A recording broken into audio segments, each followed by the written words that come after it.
Some have argued for an early date. I mean, nobody argues for a date before the end of the book of Acts, obviously, so nobody argues for something before around the year 62. But the earlier date is the date argued, well, it's written by Paul's companion. Paul had many junior companions, but Paul was martyred somewhere around the year 64, some dated as late as 67, but under Nero's persecution, which began in the year 64. If Luke outlived Paul only by a decade, that would push it to the mid-70s of the first century. The strongest argument that's been offered in favor of the earlier date is that Acts does not close with Paul's death. But keep in mind that the focus of Acts isn't a biography per se. Acts is focused on mission. Some people have noted biographic elements in Acts, and I concede those, but it's not one whole work on one single person. Paul isn't even mentioned until Acts chapter 9. So even though I see biographic elements in Acts, it's not a biography per se. It's talking about the early Christian mission, and therefore it doesn't have to end with Paul's death. In fact, Luke seems very happy to emphasize positive legal precedents, and Paul's execution would not be such a positive precedent. It would also be a tragic ending for the book rather than having a positive upturn. Luke likes to end on positive notes. He ends the Gospel of Luke certainly on a positive note, and he ends the book of Acts in a similar, analogous way. Well, another argument for an early date is that Jewish influence with Rome that you see in Acts was only before the year 70. So this must have been written before the year 70. I think that argument is not very good because Jewish influence continued in some places like Asia Minor far beyond that. Revelation chapters 2 and 3 suggest that as well.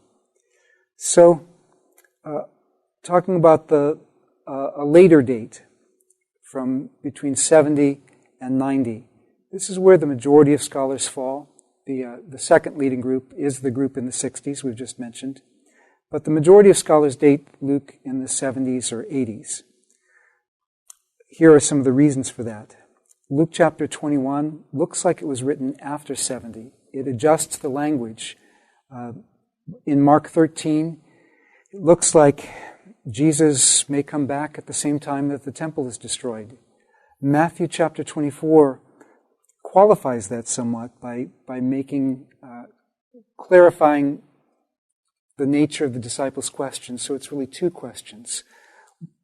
When will these things be? When will the temple be destroyed on the one hand? And what will be the sign of your coming and of the end of the age on the other? Well, Luke also clarifies it so that the desolating sacrilege, instead he mentions when you see Jerusalem surrounded by armies. And it's pretty clear that there he's talking about 70 because he talks about people being carried away as captives, as slaves among all the nations by Rome. And Jerusalem being trodden down by the Gentiles until the time of the Gentiles is fulfilled. And then he talks about the Lord's coming. You'll look up, your redemption draws near. So many think that this clarification, Luke is just making it more explicit after the fact, after the year 70. So, viewing Jerusalem's destruction through the template of Babylon was very common, although after 70, although viewing Rome as a new Babylon actually went earlier than that as well. Also, there seems to be in the plot development some echoes of what happened in 70. I mean, Jesus in Luke chapter 19 and elsewhere seems to be pleading with Jerusalem to turn while there's still time. But in the book of Acts, we also have that. And in Acts chapters 21 and 22, Paul's speech in Acts chapter 22 can be viewed as a final plea to the Jerusalemites, the nationalistic Jerusalemites, not to not to choose the course of violence against the Gentiles, but to be open to peace, even though it was the Gentiles who were provoking it. A traveling companion can still fit in the 70s and 90s. Again, most of his traveling companions were probably younger than he was. They were junior traveling companions, except for Barnabas and Silas, who seemed to have been peers.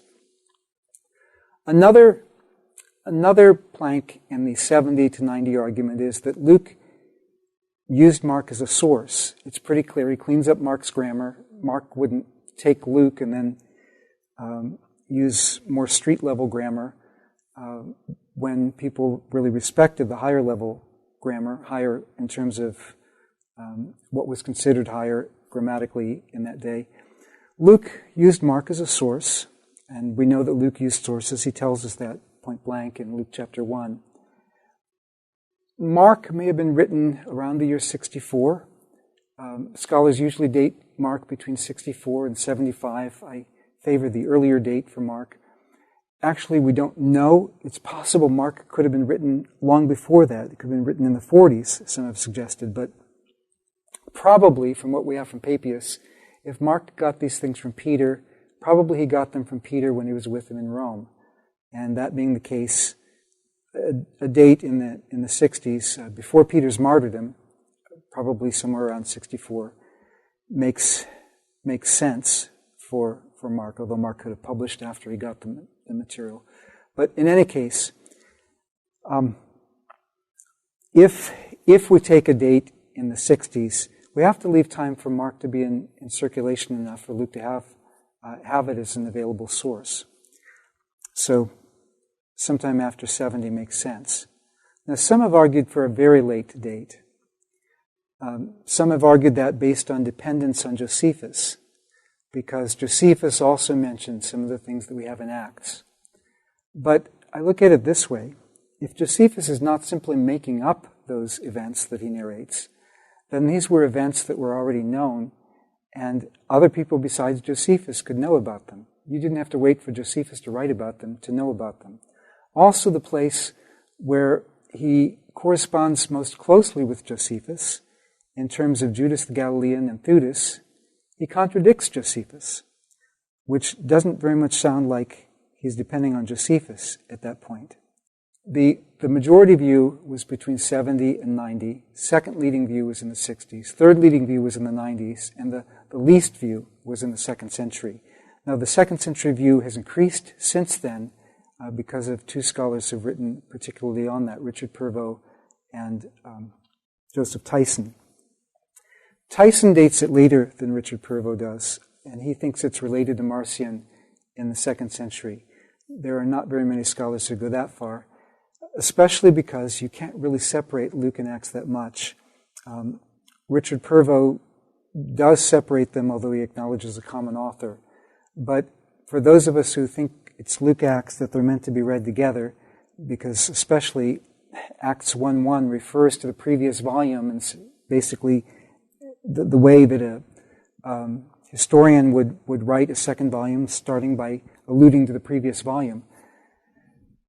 If Luke and Acts are tied together, you can't date Acts too many decades later than you date the Gospel of Luke.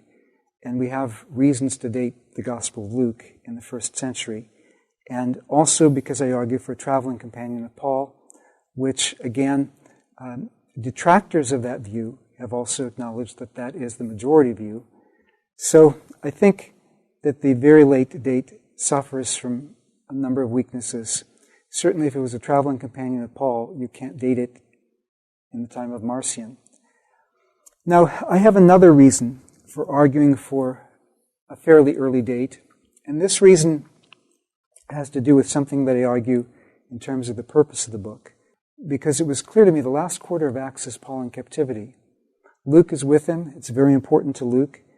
That's one reason that section is so detailed.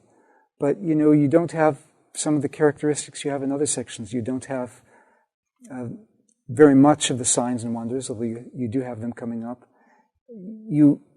Most of the speeches are defense speeches, apologetic speeches. And you say, well, what's the purpose of that? Luke has an apologetic agenda throughout the Gospel and throughout Acts. And in his first volume, he shows that Jesus was innocent of any charges that would have made him rightly condemned as a traitor against the Roman Empire, as somebody leading a revolt against the Roman Empire. Jesus was innocent of that. Probably, since he's writing to believers, probably the majority of them agree with him on that. Some people have argued that Acts is written like a legal brief.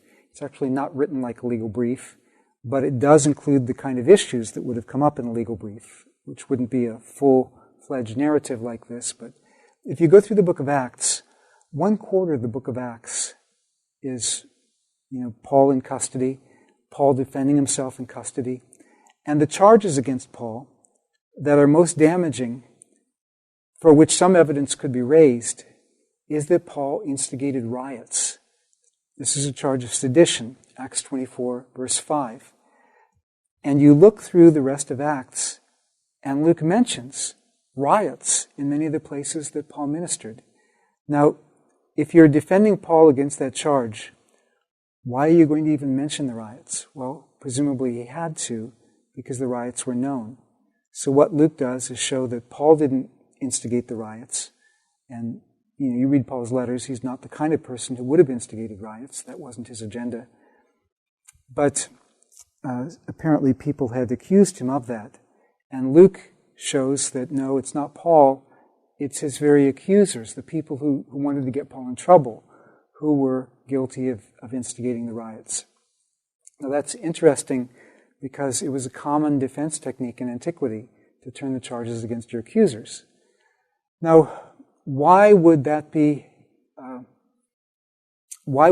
issue decades after Paul's death? I believe that this would be most relevant in a time when the charges against Paul were still fresh. Soon after Paul's death, the charges are still fresh. And these charges reflect not only on Paul, but they reflect on the diaspora churches, because Paul was considered the leader of the Gentile mission.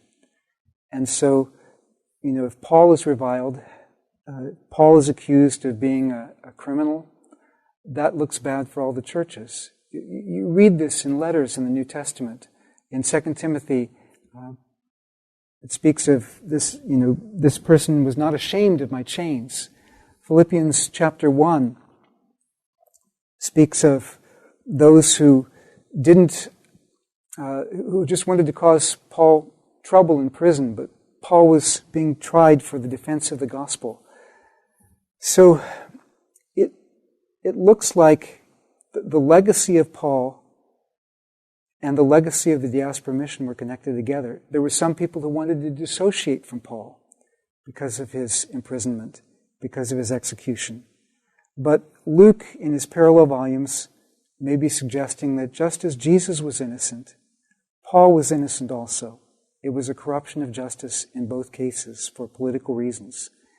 And that, therefore, we should not